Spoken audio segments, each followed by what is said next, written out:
Kalau manusia itu lahir ke dunia itu jauh sebelumnya sudah ditetapkan rizkinya. Jadi itu tidak akan berubah walau seperak pun.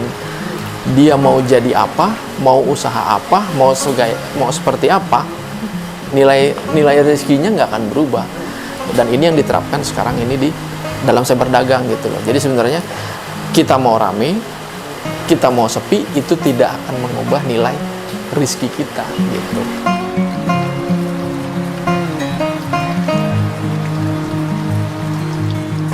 Bismillahirrahmanirrahim. Assalamualaikum warahmatullahi wabarakatuh. Saya Dedi Agus Sugiarto, umur kurang lebih hampir 40. Kalau asli dari Jakarta, kebetulan nikah dengan orang Cianjur, jadi saya memutuskan untuk menetap di Cianjur. Kemudian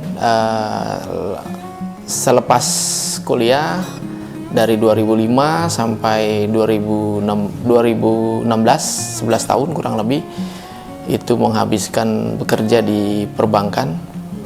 Kemudian 2016 pensiun dini. Alhamdulillah sampai hari ini beralih profesi menjadi pedagang online, bisnis online yang dijual kurang lebih produk UMKM dari Cianjur.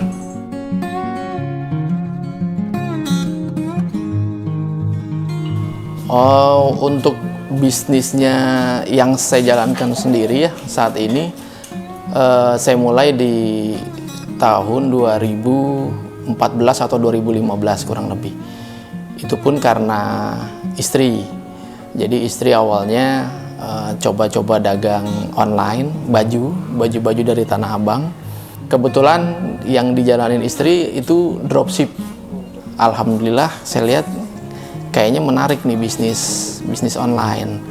Sampai pada tahun 2015 kalau nggak salah, istri resign karena pada saat mau lahir anak kedua, yang bisnisnya sampingannya itu diserahin ke saya. Nah di situ saya belajar banyak. Oh begitu rasanya dagang online. Kurang lebih hampir setahun saya seriusin bisnis dropship.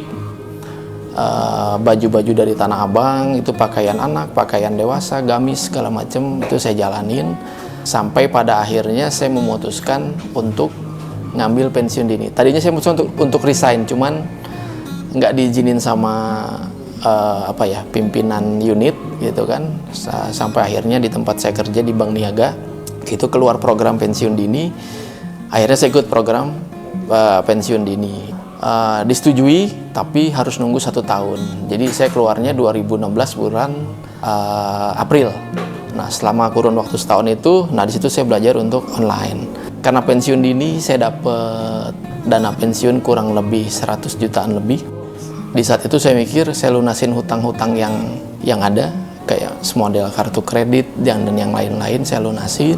Sampai akhirnya saya seriusin untuk bisnis online pakaian. Tapi qadarullah setelah 3 bulan dari dana yang ada saat itu kurang lebih sekitar 80, dalam jangka 3 bulan 4 bulan itu sisa 10 juta. Sisa 10 juta itu nggak tahu kemana, pokoknya hilang aja kan. Hilang itu dalam arti kata, padahal saya tidak hidup foya-foya, tidak beli ini beli itu, tidak. Tapi habis saja gitu aja.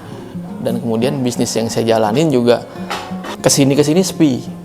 Setelah itu saya ingat saya sama istri bicara, ini duit sisa 10 juta, mau bisnis apa lagi nih setelah yang baju ini jatuh gitu kan. Nah di saat itu saya mendapat ide untuk bisnis makanan, khususnya produk-produk dari Cianjur. Saat itu saya tertarik untuk dagang online abon, kebetulan ya, sama gepuk. Itu yang pertama kali. Ada suatu momen di saat itu istri saya kasih video Ustadz Khalid Basalamah. Ustadz berkata, kalau kita mau keluar dari yang namanya riba, khususnya untuk pegawai bank, keluarlah dari situ. Jangan mau keluar cuman masih berkecimpung di dalam kubangan, kalau kata di dalam kubangan. Jadi gimana mau bersih, ketika sudah disemprot terus menerus tapi kita masih ada di kubangan gitu loh, gimana mau bersih.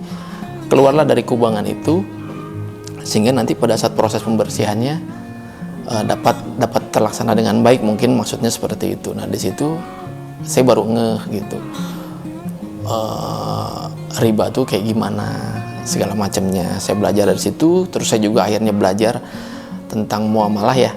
Ternyata yang saya lakukan dalam jangka hampir 2 tahun dengan dagang online sistem dropship itu salah gitu. Kalau yang dari saya baca, ternyata yang saya jalankan dulu tidak sesuai syariat. Dari yang modal 10, sisa 10 juta tadi, akhirnya kita memutuskan, saya dan istri, untuk memulai bisnis makanan. Nah, dengan cara yang baru, Kang. Jadi kita pembeliannya secara tunai. Jadi kita stok di rumah, kemudian kita pastikan barang yang kita beli itu sudah dilakukan akad jual beli. Ada yang cash, ada juga yang pakai tempo. Nah, pakai tempo ini saya adaptasi dari cerita Abdurrahman bin Auf ya, karena pada saat beliau hijrah dari Mekah ke Madinah, ketika nggak punya apa-apa, itu kan dia bisnis jual belinya dengan pembayaran sistem tempo. Nah, dengan sering waktu dimulai di Shopee, kemudian dimulai di Tokopedia, sampai akhirnya pada saat 2017 dipercaya Shopee untuk menjadi penjual prioritas. Penjual prioritas itu toko saya hanya boleh jual di Shopee saja. Di marketplace lain model Tokopedia, Bukalapak itu harus ditutup untuk jangka waktu tertentu karena ada MOU-nya yang menyatakan seperti itu gitu. Kurang lebih kalau nggak salah 2 tahun. Nah, setelah 2 tahun beres, baru saya buka kembali cabang-cabang di Tokopedia, kemudian sampai terakhir di Lazada. Nah, saat ini kita ada di Shopee dengan 3 toko, di Tokopedia 2 toko, kemudian di Lazada 2 toko. Jadi kalau di total mungkin kita jalan 7 toko. Dan sampai hari ini, sampai bulan kemarin itu saya sama istri saja yang kelola. Kita masih belum punya pegawai. Ada mungkin pada saat event-event tertentu saja kita minta bantuan ke saudara. Baru di bulan ini ketika semua sudah beres, tanggungan-tanggungan saya beranikan untuk coba melangkah maju satu ke depan untuk pakai pegawai.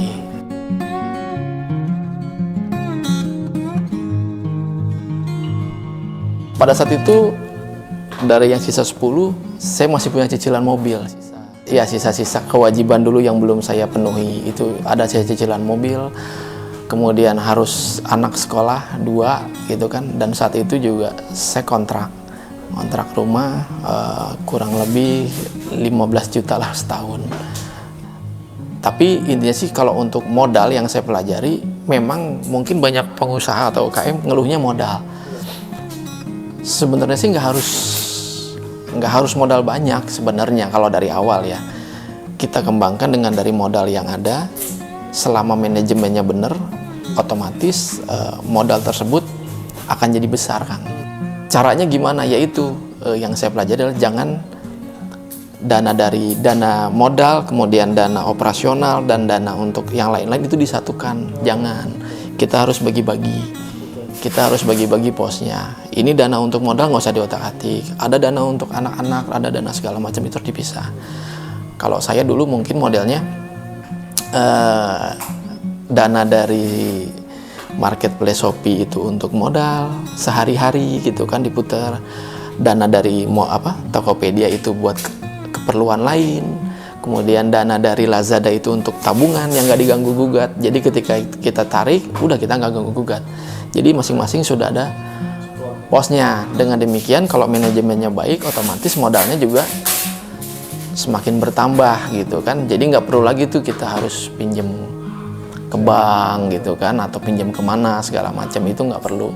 Karena dengan manajemen yang bagus sama dengan pemasaran yang bagus, itu bisa berjalan kok semuanya gitu. Apalagi kalau saat ini bisnis online ini kan bisnis digital, itu kan trennya kan semakin naik gitu. Yang paling simpel itu adalah ketika kita dagang online, satu produk dengan offline ya, online dengan offline, Kita dagang offline di suatu lokasi yang mungkin ngelihat atau mengunjungi toko kita mungkin bisa dihitung dengan jari, nggak sampai ratusan. Tapi beda dengan online.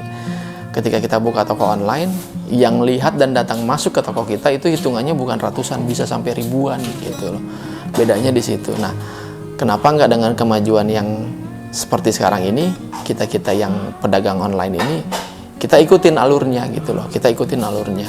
Akan lebih baik kalau bisa bermain di lebih dari satu marketplace atau kita punya lebih dari satu toko.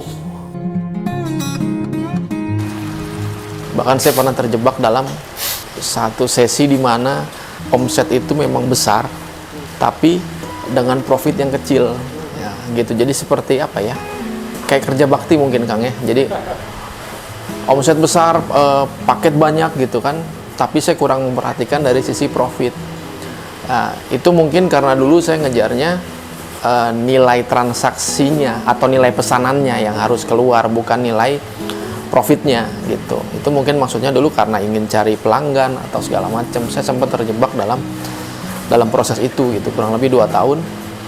Jadi modal juga nggak bisa langsung drastis naik gitu kan. Nah, di situ perjuangannya 2 tahun di situ gitu. Setelah itu saya sama istri berprinsip udah kita jual produk, tapi kita patok dengan minimal profitnya sekian. Jangan sampai kita mengikuti lagi di pasar. Maksudnya biarkanlah pasar dengan bermain harga segitu, tapi kita bermain di luar pasar gitu kan. Kita bisa bermain dari sisi dari sisi gramasi atau dari sisi pelayanan yang lebih baik mungkin dari situ. Itu kurang lebih 2 tahun lah. 2 tahun dalam proses seperti itu sampai akhirnya terus bertambah sampai stabilnya mungkin di 2018 sampai 2019 itu udah stabil, modal udah cukup gitu kan. Yang kata orang harus pinjam ke bank untuk lebih besar, ternyata nggak juga, kita udah buktiin gitu. Ditambah juga karena pengeluaran tiap bulannya kita udah minim, dalam arti kata nggak ada lagi cicilan segala macam gitu kan, nggak ada kewajiban hutang seperti itu. Kalau untuk modal yang ada itu biasanya sih sebagian itu kita simpan untuk modal berjalan. Dalam arti kata modal berjalan itu untuk cari produk yang baru Kang, dari UKM yang baru. Jadi sebenarnya UKM-nya tuh nggak yang itu aja, nggak cuman katakanlah nih yang produk unggulan saya kan dari Abon Karwati gitu kan, nggak cuma dari itu, tapi kita coba cari dari UKM lain yang memang bisa diangkat produknya. Jadi modalnya kita difokusin lagi ke sana gitu loh. Tapi sebagian lagi kita save untuk next stepnya tuh kayak apa lagi gitu. Jadi ketika kita butuh dananya udah ada. Karena kan semuanya kan sistemnya jual putus. Kita nggak ada sistem titip, nggak ada konsinyasi atau apa, semuanya jual putus gitu. Saya beli barangnya, kita jual lagi ke pasar gitu. Jadi semuanya memang sistemnya jual putus, tidak ada konsinyasi atau titip segala macam. Oke, kalau untuk dari sisi ilmu bisnis, justru sekarang ini lebih mudah dan lebih banyak dipelajari ya Kang ya, karena ada media YouTube gitu kan, ada media Instagram gitu kan. Tapi yang sering saya ikutin, yang sering saya pelajarin itu ya dari YouTube, mungkin dari ahli-ahli atau mungkin dari senior penjual online. Karena saya di bisnis makanan, jadi kan kita harus tahu tren, misalkan nih tren makanan tuh kayak apa sih, jenis apa yang memang lagi ngehits nih. Nah, untuk teman-teman yang mungkin nggak punya produk sendiri, bisa tuh dimanfaatin untuk kondisi-kondisi tersebut. Di marketplace A ramenya ini, kita bisa jual kembali di toko kita di marketplace B gitu kan, dan itu lumayan, dapat profitnya lumayan.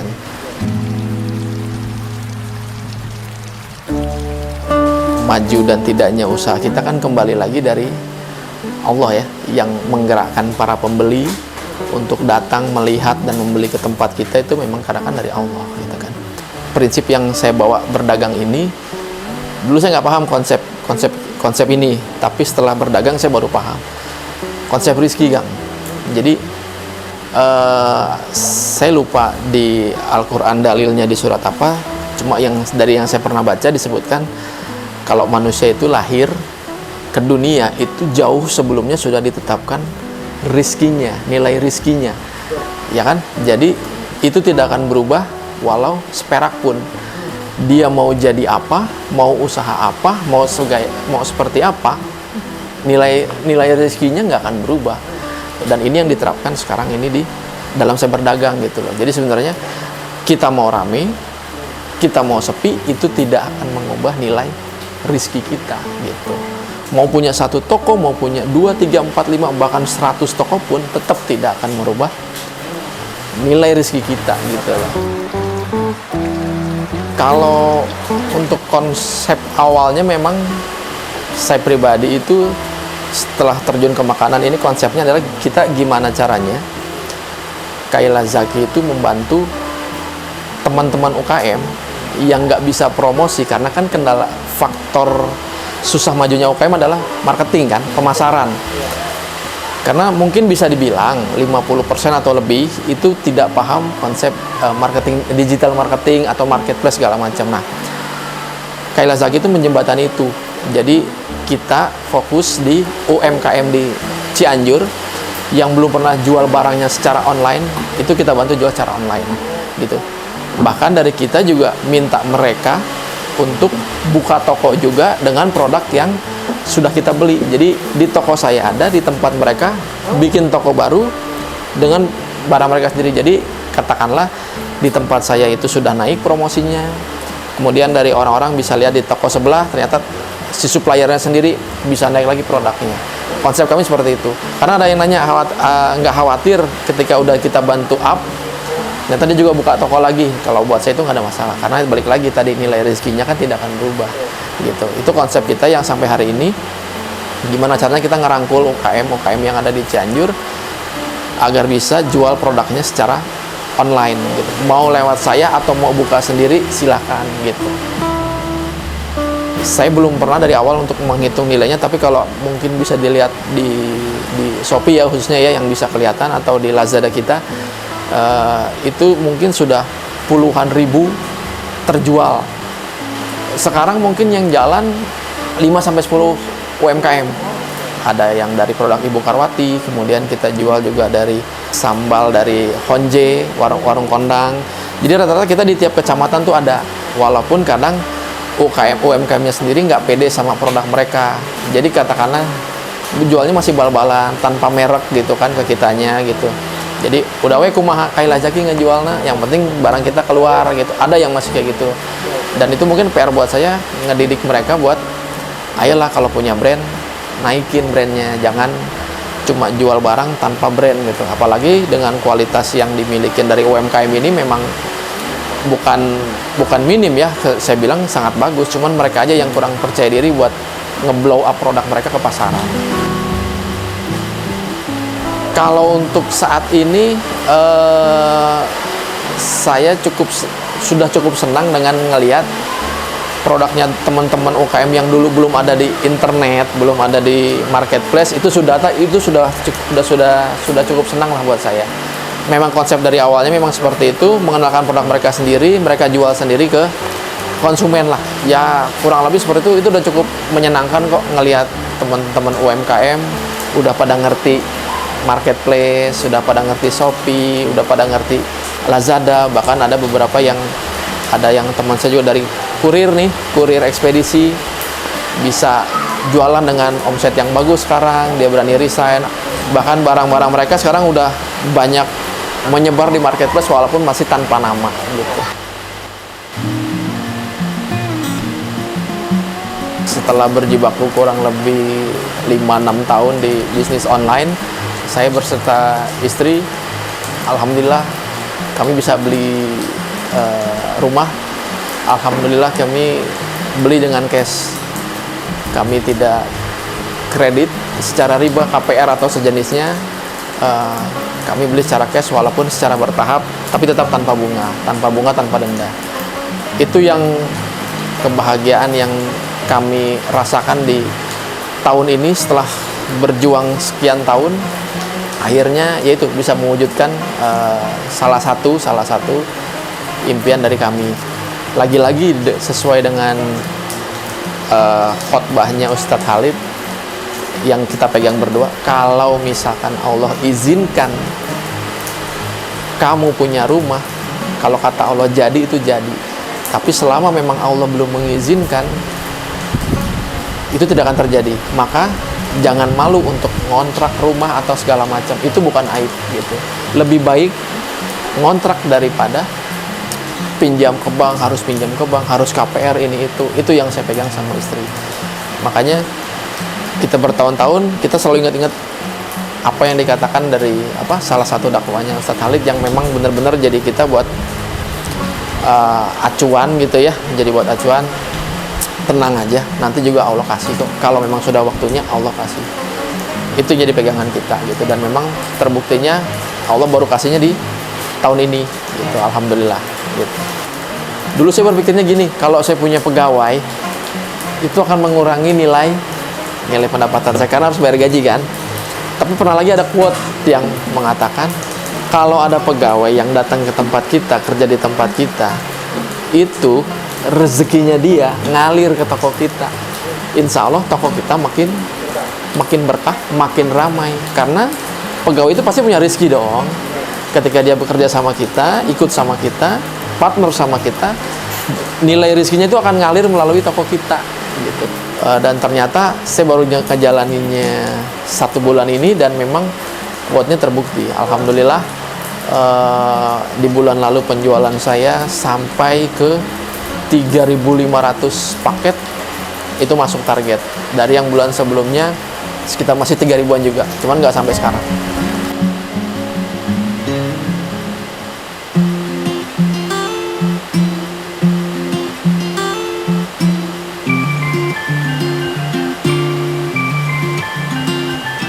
Ya alhamdulillah dari 2018, 19, 20 emang stabilnya di 1 miliar gitu kan.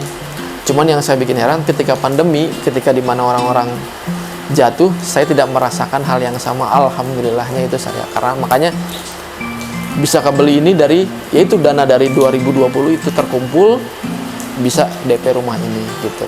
Insya Allah tahun ini pun 1,5 M lewat.